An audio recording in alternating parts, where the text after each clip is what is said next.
जय हिंद स्टूडेंट्स, आप देख रहे हैं board preparation with Ayush sir.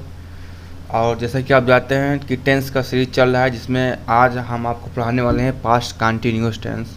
इसके पहले हम पास्ट इंडेफिनिट को बहुत अच्छे से क्लियर कर दिए हैं। आई होप आपको समझ में आया होगा। तो बिना समय नष्ट किए हम चलते देखते हैं कि पास्ट कंटिन्यूअस टेंस में क्या है। जैसा कि आप जानते हैं कि सबसे पहले हम पहचानना बताते हैं किसी टेंस को कैसे आप अच्छे से पहचान सकते हैं। तो आइए देखते हैं। ऐसे वाक्यों में काम का जारी रहना भूतकाल में रहता है, भूतकाल में पाया जाता है। वाक्यों के अंत में रहा था, रही थी, रहे थे आदि शब्द पाए जाते हैं। आप समझ गए होंगे कि अगर वाक्य के अंत में रहा था, रही थी, रहे थे आदि शब्द आते हैं तो वो पास्ट कंटिन्यूअस टेंस कहलाता है। आइए देखते हैं कि आगे क्या है। इसका अगर हेल्पिंग वर्ब की बेसिकली हेल्पिंग वर्ब की बात करें तो वाज होता है और वाज ओवर इसकी हेल्पिंग वर्ब होती है। जो सिंगुलर सब्जेक्ट होते हैं उनके साथ वाज लगता है, और जो आई है जो कि अभी तक आप लोग प्लूरल के रूप में पढ़ते थे, इसके साथ भी वाज का प्रयोग करते हैं और प्लूरल सब्जेक्ट के साथ वर्ब का प्रयोग करते हैं। अब आपको जानना होगा कि सिंगुलर क्या होता है, प्लूरल क्या होता है। बहुत अच्छे से पहले भी क्लियर कर चुके हैं कि सिंगुलर क्या होता है और प्लूरल क्या होता है। सिंगुलर में जैसे हो गया ही, हो गया शी, हो गया इट, हो गया या कोई नेम, ये हमारा सिंगुलर सब्जेक्ट आता है। प्लूरल सब्जेक्ट जो होता है आई हो गया, वी हो गया, यू हो गया और ये प्लूरल में आता है। लेकिन स्पेशली जो आई है हमारा, ये यहाँ पर इसके साथ वाज का प्रयोग किया जाएगा। ये इसका स्पेशल रूल है, आई के साथ वाज का प्रयोग किया जाएगा। यहाँ पर आई के साथ वाज का प्रयोग किया जाएगा, जबकि आप आई को जानते हैं कि ये प्लूरल है। आइए हम देखते हैं अफर्मेटिव सेंटेंस।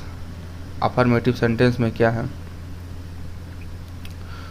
अफर्मेटिव सेंटेंस इसका जो रूल है, अफर्मेटिव सेंटेंस बोलिए या फिर आप इसको सिंपल बोल सकते हैं, सिंपल सेंटेंस ही बोल सकते हैं। इसका रूल अगर देखते हैं, सबसे पहले सब्जेक्ट आता है, उसके बाद helping verb was verb, first form of verb आता है, प्लस आईएनजी आता है, प्लस ऑब्जेक्ट। आपको बता देना चाहते हैं कि जितने भी कंटिन्यूअस वाले टेंस होते हैं, जैसे प्रेजेंट कंटिन्यूअस, पास्ट कंटिन्यूअस पढ़ाई आगे आपको फ्यूचर कंटिन्यूअस भी पढ़ाएंगे। जितने भी कंटिन्यूअस वाले फॉर्म होते हैं, इन सब में आईएनजी वर्ब की फर्स्ट फॉर्म प्लस आईएनजी का प्रयोग होता है।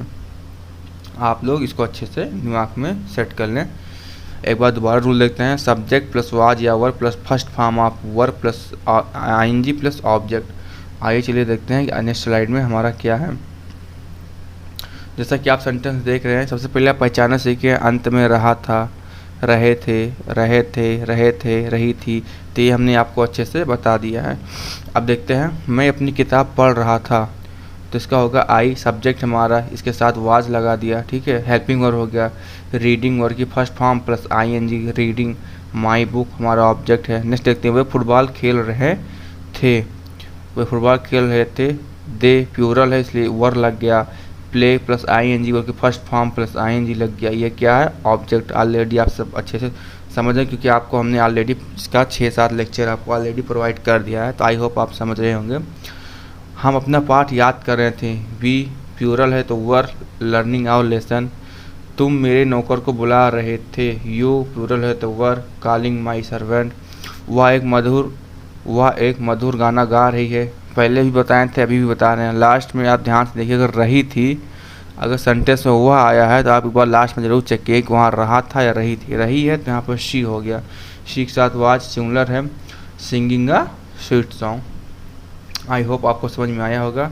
बढ़ते हैं नेक्स्ट नेगेटिव सेंटेंस की ओर अपने। आइए देखते हैं कि नेगेटिव सेंटेंस में क्या है। जैसा कि आप लोग जानते हैं कि ऐसे वाक्यों में नहीं शब्द का प्रयोग वाक्यों के बीच में हो रहता है, जिसके लिए हम सहायक क्रिया के बाद नॉट का प्रयोग करते हैं।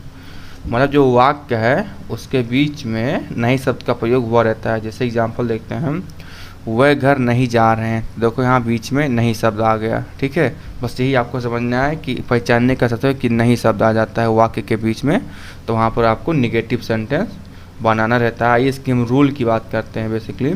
तो सबसे पहले सब्जेक्ट, अब सब्जेक्ट है तो सब्जेक्ट सिंगुलर भी होगा, प्लूरल होगा, उसके अकॉर्डिंग आप वर लगाएंगे।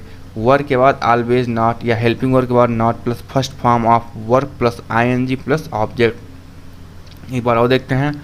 सब्जेक्ट, सब्जेक्ट के बाद हेल्पिंग वर्ब लगता है, सब्जेक्ट, सब्जेक्ट के बाद हेल्पिंग वर्ब लगता है, उसके बाद नॉट लगता है, उसके बाद फर्स्ट फॉर्म ऑफ वर्ब लगता है, उसके बाद आईएनजी प्लस ऑब्जेक्ट।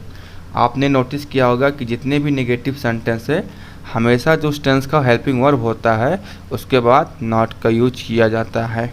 समझ रहे हैं ना? सेम फॉर्मेट है, बस अब कॉपी पेस्ट है।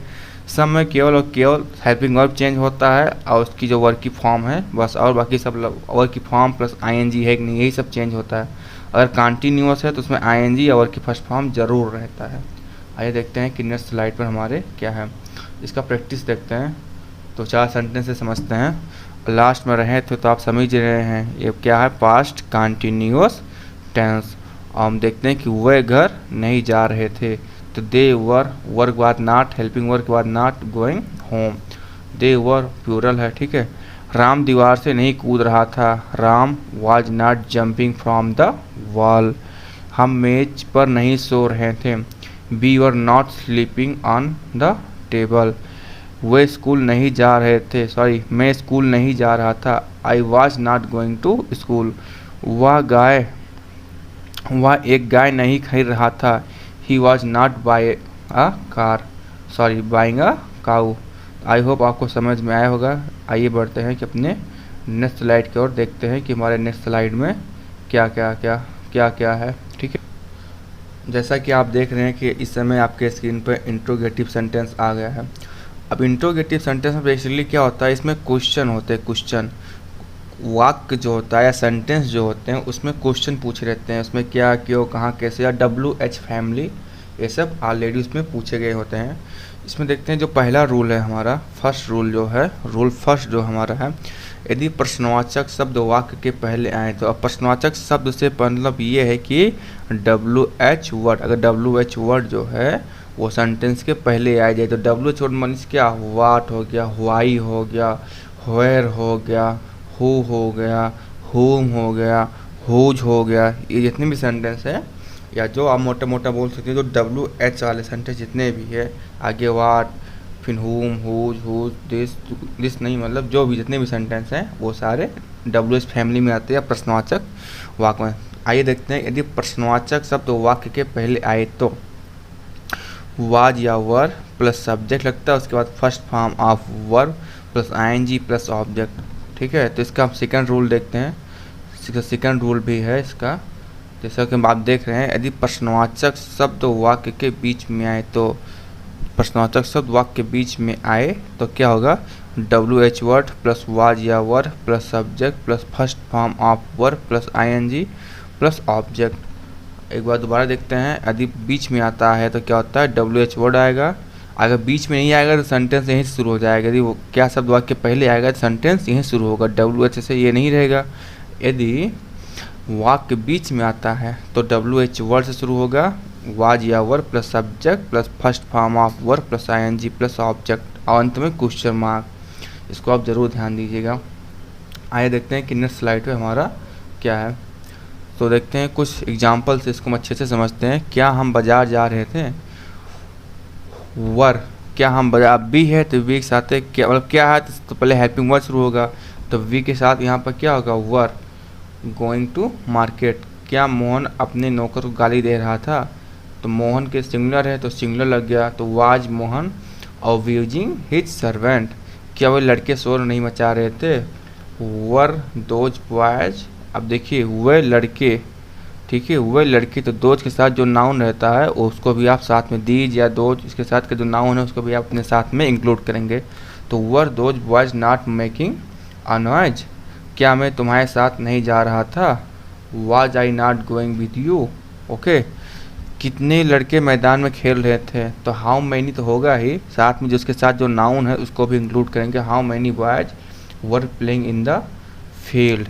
किसान अपना खेत क्यों नहीं जोत रहा था, why was the farmer not playing in his field.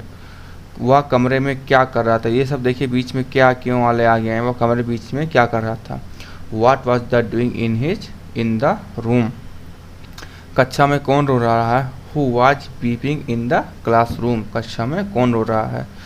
आपको हम पहले बता चुके हैं कि हु वाले वाक्य का एक हम सेपरेट वीडियो बनाएंगे जब सारा टेंस ख़त्म हो जाएगा। और कुछ जो इसमें जैसे हाउ मैनी वाले बना देंगे, हु वाला बताएंगे, या दोज वाला बना देंगे, उसी में इंक्लूड रहेगा जिसके साथ नाउन लगता है, जिसके आने के बाद नाउन लगता है। तो इन दो को हम अच्छे से एक बार फिर से अच्छे से आपको पढ़ाएंगे एकदम टेंस समाप्त होने के बाद। तो आई होप आपको वीडियो अच्छा लगा होगा। तो देखते हैं नेक्स्ट स्लाइड में। हाँ, कुछ नहीं है। सो चैनल को आप लाइक कीजिए, शेयर कीजिए और सब्सक्राइब कीजिए। अगर आप वीडियो सीरीज में जुड़े तो आप एक सीरीज़ में बाय लाइन या जितने भी लेक्चर हैं आप उनको लाइन बाय लाइन देखेंगे तो आपको ज़रूर समझ में आएगा। अगर आप बीच में वीडियो को स्किप करते हैं तो आपको उतना अच्छे से नहीं आएगा जितना अच्छे से और अन्य बच्चों को समझ में आता है। तो आई होप आपको वीडियो अच्छा लगा। लाइक कीजिएगा, शेयर और सब्सक्राइब। मिलते हैं नेक्स्ट वीडियो में, तब तक के लिए जय हिंद, जय भारत।